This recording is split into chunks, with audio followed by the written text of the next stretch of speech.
Om Dakshinasya Samarambha Shankaracharya Madhyama Asmadacharya Paryanta Smarya Guru Parampara Shruti Smriti Purananam Alayam Karunalayam Namami Bhagavatpadam Shankaran Loka Shankaram Shankaram Shankaracharyam Keshavam Badarayanam Sutra Bhashya Kritau Vande Bhagavantau Punah Punah Ishvaro Gururatmeti Murti Bheda Vibhagine Vyomavad Vyapta Dehaya Dakshinamurtaye Namaha Pariknyanashrama Shri Guru Shankara Pariknyanashrama Shankara Satguru Keshava Vamana Krishna Panduranga Ananda Pariknyana Guru Sadyo Jata Shankara Sadguru Gurur Brahma Gurur Vishnu Gurur Devo Maheshwaraha Guru Sakshat Parabrahma Tasmai Shri Gurave Namaha Om Sahana Vavatu Sahanau Bhunaktu Sahaviryam Karavavahai तेजस्विनावधीतमस्तु मा विद्विषावहै Om Shanti Shanti Shanti. So now we came to a section of the Narada Bhakti Sutras where Devarishi Narada is now trying to get into this aspect of what actually brings about this bhakti. Is bhakti something which is spontaneous? Maybe in some people, because of the previous janmas, vasanas, those who have been bhaktas in their earlier lives. Maybe naturally it comes, when a person is born again this time, as a part of his, that which he has, sadhana which he has carried. Bhakti could be because of being in an environment where connection with Ishvara is very strong. In families or in cultures where there is a value for Nama Sankirtan, for Harikatha, for listening to the glory of, Ishvara. Now, there are many such situations which may bring about, an introduction to bhakti. Even though a person is not really very bhakti oriented by himself or herself, being in an environment like ours, it's possible that a person has seen and bhakti or connection with Ishvara becomes a natural environmental uptake. The person has absorbed it from his family and the surroundings and the community. But then there may be situations where the conditions are not conducive. In the sense, there may not be really the conducive environment around. But even though there is an environment which is conducive, even though you're born in a family where bhakti or connection with Ishvara is very, very strongly advocated and seen, and it is shown, followed by others, what is it that actually the thing from which bhakti springs or from where bhakti arises? Is bhakti something very just natural without any kind of a background or anything, or is there something because of which there is always a need for a bhakta to connect with Ishvara? Is it spontaneous, or is it something from which this bhakti actually springs or starts, or something which gives this bhakti a kind of a push? And we saw that in the 28th, 29th and 30th verses in the last session. And in the 28th verse, it is said that what is it that is the origin of this bhakti? From where bhakti actually comes into my being or my life? anybody's life, a bhakta's life. What is it that catalyzes this bhakti? And in the 28th verse, Maharshi Narada said, Tasyaha jnanameva sadhanam ityeke. Knowledge of Ishvara is very important. When you know something, you desire for it. When you know there is something, you want to connect with it. Whatever it gives me or it doesn't give me, I don't know. But there is a knowledge. There is knowledge that, yes, maybe in the environment around me, I'm seeing it happening. There is a knowledge. Lot of things are being talked about God or Lord or Ishtadevata. Festivals are being celebrated, marking each a particular deity for each festival. And this tradition of connecting with Ishvara, bhakti, it happens out of this previous knowledge, isn't it? That, yeah, there is something called as God, and my whole family, my surroundings, the community around me is connected with it. There is something called as Ishvara, and when everybody is doing that, let me also connect to this. So the knowledge of Ishvara, I've heard about the glories of Ishvara in the form of stories in my childhood from Bhagavad and other things. I have probably heard some of these kathas talking about the glory of the Lord. So there is a knowledge there which actually pushes my bhakti, pushes me into connecting with Ishvara. So Narada Maharshi said in the 28th Sutra, he said, Tasyaha, for that devotion or for that bhakti, jnanameva sadhanam. The knowledge that at least there is something called as Ishvara. If I don't know there is something like that exists, then I'm not interested in knowing about it, not interested in connecting with it. So, what is the meaning of this? It only means that there is a prior knowledge.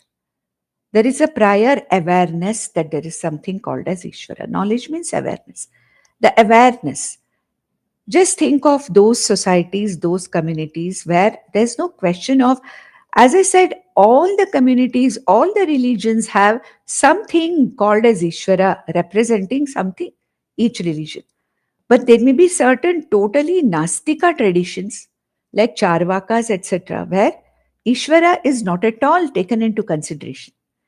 And here, Bhagwan Narada Maharishi says that some people say, some, gurus or acharyas or, some rishis say that the awareness of Ishvara, that there is something called Ishvara, will actually is a potential catalyst to a bhakta getting connected with Ishvara. That's what he said. We saw that in detail in the last session. And then in the 29th verse, he made a very, very important statement made by the other, acharyas or whatever. What did they say? They said, Anyonya ashrayatvam iti anye. Some other people say, knowledge alone is not enough for bhakti to start. Even though knowledge is to some extent necessary, bhakti and knowledge are like the two sides of a coin. That is what we say. That's what Bhagavad Gita also says. The more one becomes a bhakta, the more there is a jignasa to know about Ishvara. The more there is a jignasa of Ishvara, the more I understand the very nature of Ishvara, the glories of Ishvara, my bhakti increases. So bhakti and knowledge are anyonya ashrayam. That is, jnanam is the ashrayam for bhakti. Bhakti is the ashrayam for jnanam. One cannot exist without the other. Therefore, jnanam and bhakti have anyonya ashrayam or mutual dependence. Bhakti cannot exist alone by itself without the knowledge of Ishvara. Knowledge means without the awareness of Ishvara. That is something, some kind of an idea about what Ishvara is. That is what is meant by Jnanam here. Some kind of an idea about there is something called as Ishvara. I think all these glories are that of Ishvara. Ishvara means in any form. This person may react, connect with that Ishvara in any particular form. So, if that is so, then Jnanam and Bhakti are mutually strengthening each other. Therefore, he says, Anyonya Ashraya. That's why Bhagwan Shri Krishna says, Jnani is the Parama Bhakta. A Jnani Bhakta, when Bhakti reaches its acme, it is Jnanam. When Jnanam is the ultimate understanding of Aham Brahmasmi, then that is the very, acme of Bhakti again. So, the highest, the one who is the greatest Bhakta is the greatest Jnani. And a Jnani is a Bhakta par excellence. That is a Para Bhakta. So, they are Anyonya Ashrayaha, they say. Then, in the 30th Sutra, he says that Brahma Kumaraha, who are they? The Sanat Kumaras. What did they say? Swayam Phalarupata iti. Swayam Phalarupata. Bhakti begets Bhakti. Bhakti begets more Bhakti. And ultimately, the highest of the Bhaktas is a Jnani. So, Swayam Phalarupata. Without any other cause, without any other catalyst, Bhakti itself is in the form of its very phalam also. Bhakti, ultimately the phalam for a bhakta is ultimately Parabhakti. Any form of bhakti I start with, it begets Parabhakti. Therefore, Swayam Phalarupata. Swayam Phalarupata. It is its own end. It is its own ultimately phalam. Bhakti does not give me some other phalam, it may be there. But a bhakta does not wait for that. Our bhakti, wanting something from Ishvara, becomes a barter.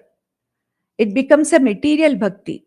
Oh God, give me this, give me this, give me this. No. But ultimately, Swayam Phalarupata means what? Bhakti ultimately begets that Parabhakti where the bhakta doesn't want anything. He is not asking for anything. There is no wanting. There is Purnatvam. There is total Atma Ratihi. Because he is the very Ishvara himself or herself. And that is what Bhagwan Krishna says, Same Priya. A Jnani Bhakta, who is none other than Mama Atma Yeva. He is me. He was me earlier also. But now he knows, the Bhakta, he or she knows that he or she is none other than me. Okay? So, Bhakti itself, in any form I start, ultimately leads to Swayam Phalarupata. It is of the nature of ultimately begetting itself. That's what he said. But then, Narada now, Bharshi Narada wants to give a little bit of his own idea about this whole thing. Now he says, mere knowledge is not sufficient, according to him. Mere knowledge of Ishvara may not, push a person into bhakti. It need not be, which we have also seen, isn't it? In our surroundings only, in our own families. It's not as if people do not know about Ishvara. There is an awareness, there is a knowledge. They may also be aware of the glories or the vibhutis of Ishvara, because we are all exposed to this environment. But everybody is not a bhakta. Everybody doesn't get, bhakti is not actually, that it doesn't spring from this knowledge. That's what he wants to say. That mere knowledge is going to spring forth into bhakti need not be there. And what he says is, he gives an example where he says, knowledge of something may not get its result at all. There is a knowledge of something, but you have to do your prayatna. You have to be interested in utilizing that knowledge. And when I know Bhagwan is there, Ishvara is there, existence of Ishvara, I'm aware of in whatever form it is, doesn't matter. I have to become a bhakta, then what happens? If I have to become a bhakta, it is something which I have to convert the knowledge into, that connection actively.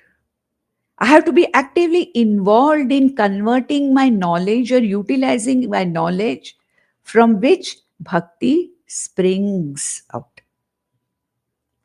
You understand? So, Narada gives this explanation that he says, maybe he agrees. He says, yes, I fully agree with whatever the previous acharyas have said. But means Maharshi Narada says, knowledge alone is not sufficient to internalize something, to get something. For knowledge to get converted into bhakti, that conversion has to happen in me. I have to do whatever is necessary for that knowledge or awareness of Ishvara to convert into bhakti. And for that, he gives a very beautiful example. He says, 31, Sutra 31. Rajagriha bhojanadishu tathaiva drishtatvat. Rajagriha bhojanadishu. He takes two examples, Rajagriha and Bhojana. Rajagriha means a palace, and the king and his palace. And Bhojana, eating, okay? Having a meal or eating. Now, he says, Rajagriha bhojanadishu tathaiva drishtatvat. Tathaiva drishtatvat means it can be demonstrated. In these two examples, Maharishi Narada says, I can demonstrate that knowledge alone is not sufficient. Knowledge or awareness of Ishvara to manifest into bhakti, there is some kind of an active involvement, readiness, willingness on the part of the bhakta to connect with that. Otherwise, a mere knowledge is a waste. That's what he wants to say here. So now, let us see what is the meaning of this. Rajagriha. Now, I have all the knowledge that my king is a very good person. Okay? He's really doing whatever he's doing for the betterment of the society. And he's a wonderful king. He's a very good leader. And the palace is like this, like this, like this. It has got so many rooms. It has got so many darbar halls. It has got so many things, such huge kitchens, such yagashalas and pakashalas and this and that and all, whatever it is. I may know everything. Isn't it? But if I have to have the benefit of this knowledge, then I have to go in some way closer to the king, closer to the palace, to get the benefits of whatever it is. I have to work towards it. Okay, I have a great king, yes, but I want to get something from him. Okay, earlier it seems people who had this knowledge, all scholars, used to go to the king and tell him, look, I want to tell you what I know and I want to get something from you. It was very common. So a jnani, a poet or a musician, any kind of artist would go to the king to enjoy certain benefits from the king and the palace. But supposing such people knew everything, that our king is a very benevolent fellow. He is very fond of art. He, rewards people for whatever they are doing. All these things a person may know. But if the person doesn't go, if the person doesn't connect to the Raja or the Rajagraha willingly, if that willingness is not there, will he get the benefits? A scholar, a poet, a musician, he knows he will get benefited, he'll get rewarded for his whatever it is. But only thing is what? I have to make that effort to somehow go to the king, go to the palace to see and enjoy its glory, to go near the king to see what he's like, and to get whatever benefits I want from the king. Without doing that, mere knowledge that I have a very benevolent king, our king is a great king, if I don't go, if I don't connect, if I don't make that effort myself, what is the problem? What is the use of having that knowledge? And he gives another example, Bhojanadishu. Okay. I know that a good meal satisfies my hunger. Not only that, it makes me feel very happy and satisfied. Isn't that why we all want to have nice food, want to eat different cuisines, different foods, and all that? Because we feel happy at the end of it. It's not just conquering the hunger alone, because anything I eat can help me to get rid of the hunger. But I know that bhojanam or food satisfies my hunger, it gives me happiness. Will that knowledge really satisfy my hunger? Will it give me the happiness? I have to get the things done, correct? I have to get things necessary for the cooking. I have to do the cooking, and at the end, I have to eat it. Mere knowledge of such and such a dish, it's supposed to be an excellent dish. Knowing, fine, I know, but then will it give me that happiness? It won't give me. I have to get the things that are necessary for it, prepare that, or go to a place where it is prepared.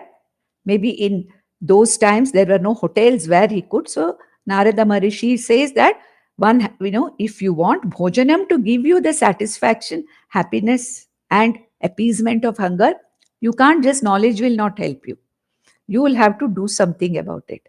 You have to put your effort in preparing that dish and eating bhojanam. Today it's different. I want to eat something. In 5 minutes, I can reach a place or get the food in 5 minutes to my own place, and I can feel happy about it. So, what he says is, knowledge is one of the factors that leads to bhakti, may not be always correct. Even though I have the knowledge of Ishvara in the form of awareness of his glories, awareness of Ishvara, growing up in a culture where bhakti, connection with Ishvara, is very well imbibed from the childhood, still I may not get the benefits of bhakti unless I work for it and connect myself with that Lord or with Ishvara in whatever form. So he gives this example, Raja Griha Bhojanadishu. Some people, some acharyas take it as Raja, Griha, and Bhojana, three things. But it, for the sake of, it doesn't make really much sense. So we here take Raja Griha as one single word, Raja Griha. A king with his palace. I want to enjoy some benefit, some happiness, some satisfaction out of the king and the palace. Then I have to make an effort to reach there. Okay? Do something which pleases the king, isn't it? I have to do something about it. A mere knowledge is not going to give me the ultimate result. Similarly, here, Raja Griha Bhojanadishu Tathaiva Drishtatvat. So, in these examples, as we can see, a mere knowledge of the thing occurring is not sufficient to experience the real what bhakti can give me. As a bhakta, even before I am a parabhakta, there is something this bhakti can give me, isn't it? There is something. I mean, that kind of the connection with Vichara itself is such a fulfilling thing. Whether I get anything or not out of it is not the thing. It's a very fulfilling thing. So he says that it has to be, I have to make an effort to connect. So he says, I accept knowledge and bhakti, ultimately anyonya ashraya, there's no doubt about it. But knowledge can trigger bhakti. Knowledge alone can catalyze bhakti. That may not be always true. There is something else which is required from my side also, that I have to do something about the knowledge that I have. Otherwise, what is the use? Isn't it? To convert or to help that knowledge to, initiate bhakti in me or initiate that connection with Ishvara, I have to do something about it actively.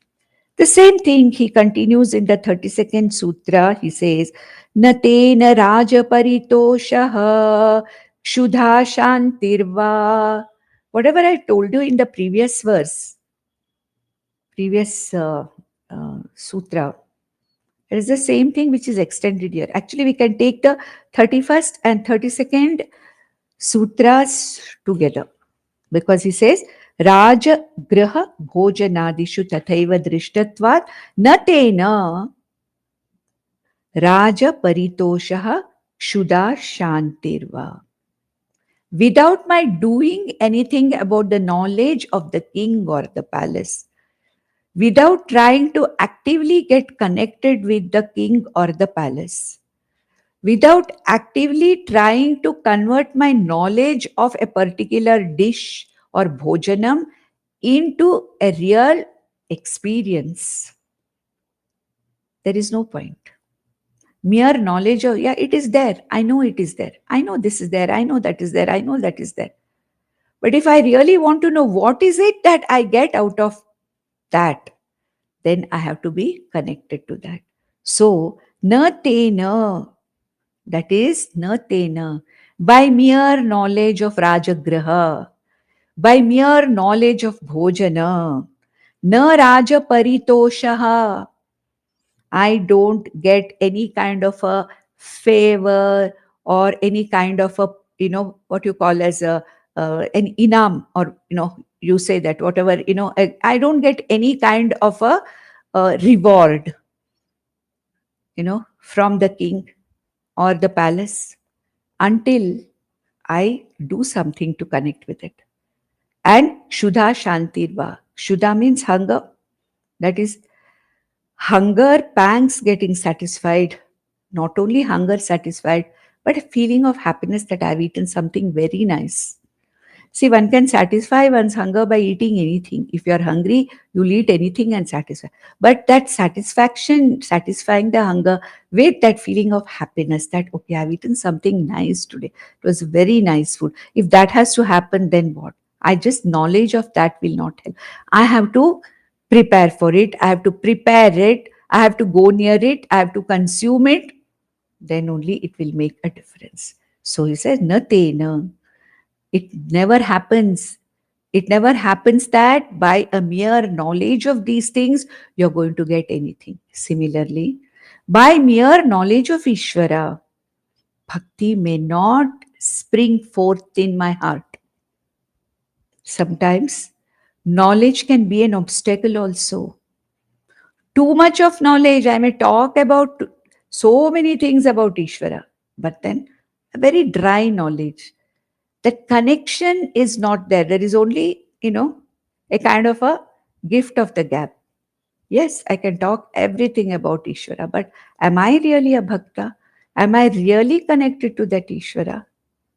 So he says that it's just like, any kind of an advantage from the king or the palace, without my connecting to it, without my effort of connecting.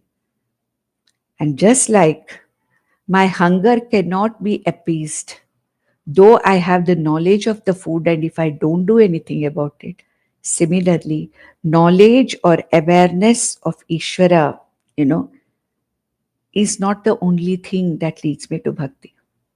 That's not the only source.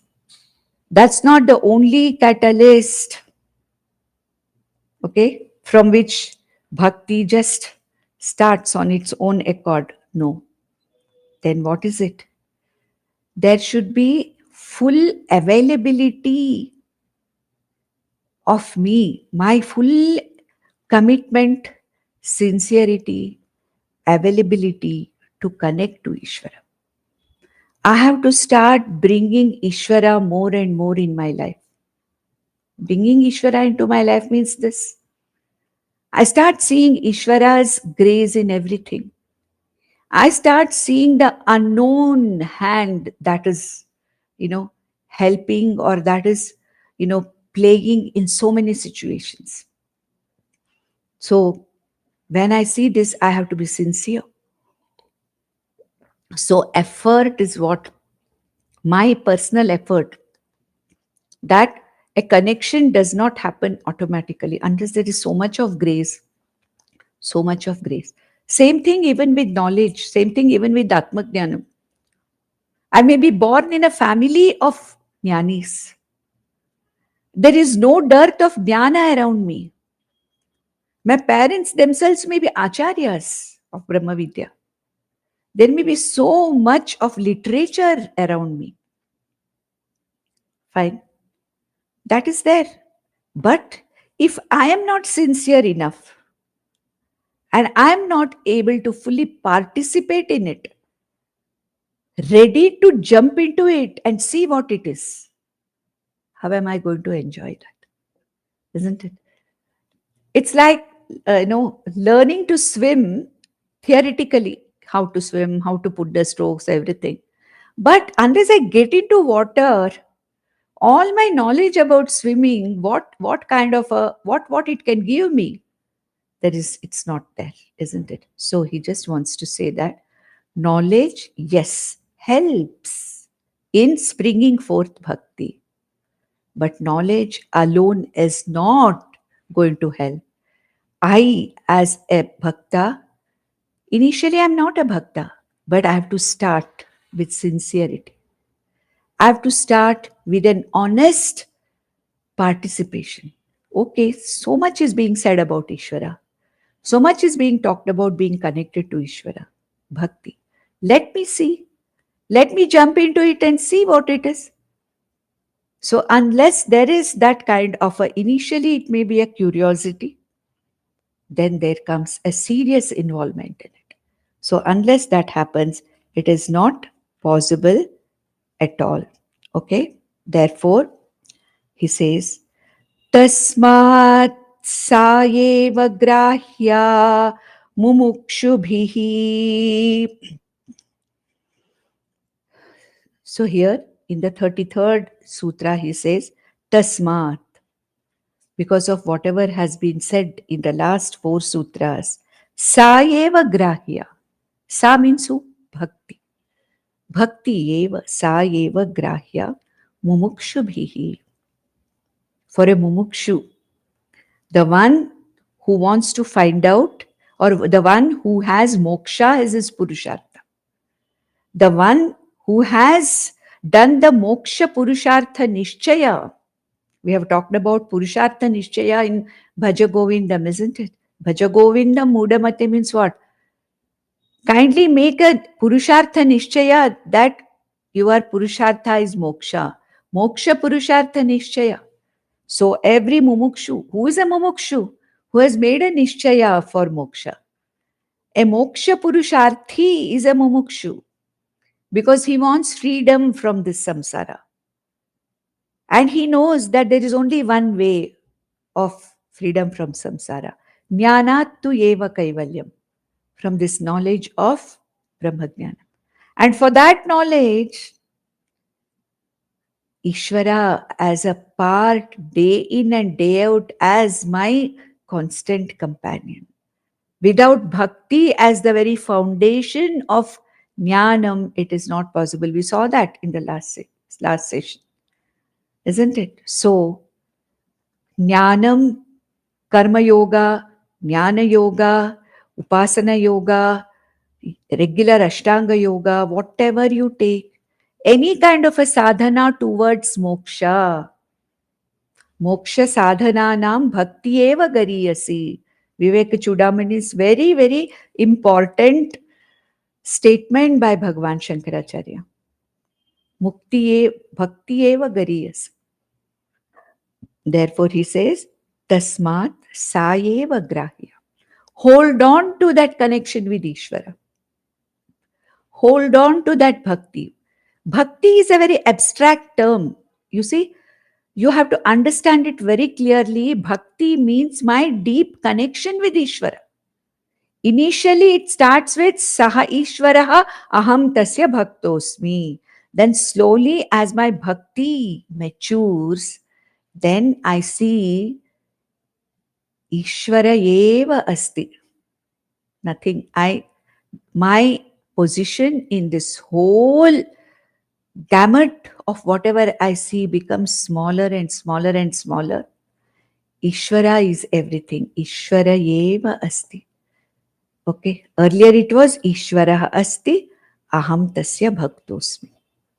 Next stage, Ishvara eva asti. And ultimately, what is moksha? Saha Ishvara ahameva asmi. That Ishvara ahameva asmi. So, all the mumukshus who ultimately have made a Purushartha Nishchaya of moksha, Sayeva Grahya. Okay?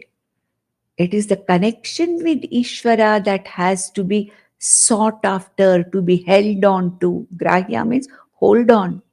Hold on to that. Smaranam, Anusmaranam. Smaranam of Ishvara in various forms. We have seen that. In how many forms a bhakta can connect. Definitions we saw, isn't it? Bhagwan Veda Vyasa's definition we saw. Garga Maharishi's definition we saw. Shandilya Maharishi's definition we saw. And of course, Maharishi Narada's definition also we saw. So he says, Tasmat, therefore, O Mumukshu. Okay? Jnanam and Bhakti are no doubt like the two sides of a coin. Mere awareness of the presence of Ishvara is not going to make any difference. One has to sincerely get into it. So get into it. Grahya. Hold on to it. See what it is. Then you will understand that your knowledge and bhakti, anyonya ashrayam, mutual dependence with each other, like two sides of a coin, jnanam and bhakti going together, you will be able to understand it very well. Okay, with this we complete one more this particular chapter of definition of bhakti, how different sages have defined bhakti, and what are the things which catalyze the appearance of bhakti in a bhakta. All that we saw. Now we are going to go on to the next few sutras where we say, what is it Narada Maharishi talks about? What is it that aids this bhakti? Okay. What is it that promotes this bhakti? What is it that supports this bhakti? We saw Jnanam supports all that. But then, is there anything, any other sadhanas? What are the sadhanas? What are the things which actually really support this bhakti? That is what is being talked about in the next few sutras. So we'll go to the 34th sutra. So he says, Tasyaha sadhanani gayanti acharyaha. Tasyaha sadhanani. What are the sadhanas which strengthen, which benefit, which positively promote or strengthen this bhakti. So tasyaha sadhanani. What are the practices? What are the sadhanas that help me in deepening my devotion, deepening my bhakti? Gayanti acharyaha. Acharyas describe. Okay. Gayanti means actually sing. But here we have to understand that what are the sadhanas that strengthen the bhakti? This is talked about by various acharyas. Gayanti means, the ones who, stuti, the ones who do the stuti of various sadhanas. Okay, so the ones who do sadhana, the ones who explain and glorify, look, you have the awareness that there is Ishvara, the knowledge that there is Ishvara. How can your connection with this Ishvara, with this knowledge, be strengthened? What are the sadhanas? We already talked about the opinions of different acharyas on various aspects of bhakti, starting from definition of bhakti. Then, what is it that actually, catalyzes bhakti in an individual? So, Bhagwan, Maharishi Narada, in Narada Bhakti Sutra, is not talking only about his own definitions. See, you must understand this. We must see this. Narada is quoting other people. He's quoting other, great rishis and acharyas, right from Veda Vyasa onwards. After all, Veda Vyasa is the author of Puranas. And all these Puranas are what? They are epitomes of bhakti, isn't it? So if there is anybody who is capable of giving any kind of a definition of bhakti, who should it be? It should be Parasharyaha or Vedavyasaha. Okay, so here now teachers are singing means what here? Here Gayanti Acharyaha. Acharyas or the gurus are singing glories of the sadhanas that aid or strengthen the bhakti. Singing means those who talk highly about it, highly recommend it. We use it in common language, no? He's singing glories about that particular thing right now. Singing glories means what? The one who's highly, the one who has understood very clearly and very vocally telling, look, this is it. So when you say the acharyas are singing, it means that they are strongly recommending, making it understood by us that these are the various sadhanas that are necessary for the practices. Sadhanas means what? The practices can be in many forms. Practice can be kaya, vacha, manasa. Developing certain value systems, like what Bhagwan Krishna has talked about in the 13th chapter, Amanitvadi, from the 7th verse to the 9th verse, 21 value systems he has given for the maturity of the mind. Yes, that also is a sadhana for bhakti only. Anything that is a sadhana for jnanam is a sadhana for bhakti also. So, here he starts to talk about what are the various supportive sadhanas. For example, a musician is singing. If you just listen only to the musician for 3 hours, okay, fine, very nice. But then what really, makes that musician singing, more effective, more enjoyable? There are things which are, the other people around him, the other accompanists around him or her. So here he says that what are the various practices in a bhakta which strengthen a bhakta's bhakti. That is what he is talking about. So let us talk about the first 35th sutra he is talking about. Tattu Vishayatyagat Sangatyagacha. So the first thing that is being talked about is Vairagya. First thing. Tat tu, that devotion can be strengthened by one particular practice, which is Vishaya Tyagat Sangatyagat. Vishaya Tyagat means what?